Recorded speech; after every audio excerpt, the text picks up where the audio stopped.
Action. So we're going to log into administrator mode again and go over all the network settings that are going to be required for this copier to function both print and scan on a network.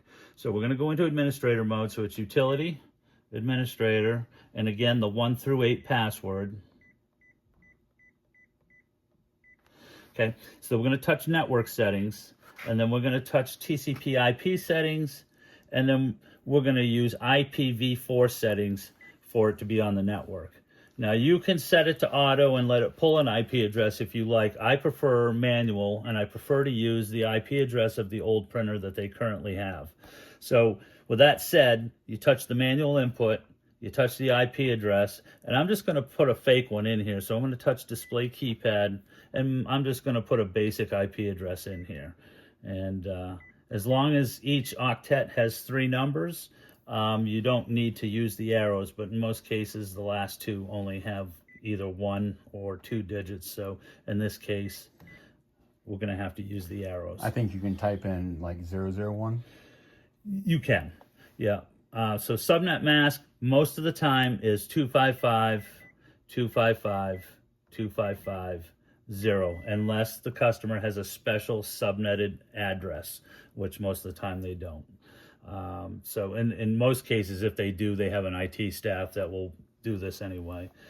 So the default gateway is also going to be a 192 address, and most of the time it's going to be, the last one's going to be .1. Whoops, I already made a mistake. So .8 and arrow over to .1. And then we're going to touch OK. And it's going to go through its thing of processing what we just did. It'll take a minute or 2 for it to do that. And then we can move on to the DNS addresses. And the DNS addresses are important because they are used in both printing and scanning. So if they're not in the copier, you're going to have issues with both printing and scanning.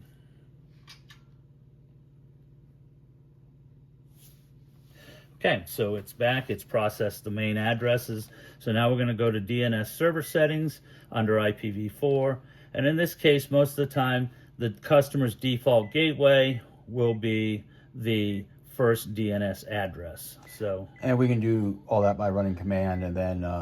Yeah, you can do that by running ipconfig /all, and it'll show you all the addresses. It'll also show you the host name of that particular device.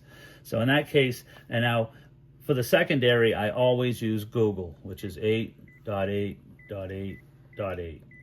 And the reason I do that is because if the customer's router or default gateway fails, it will fail over to this address here, which is Google, and it is always on. So I always use that as a backup. And then you simply say, okay, okay, close, close, close. And now you're ready to set up printing and scanning.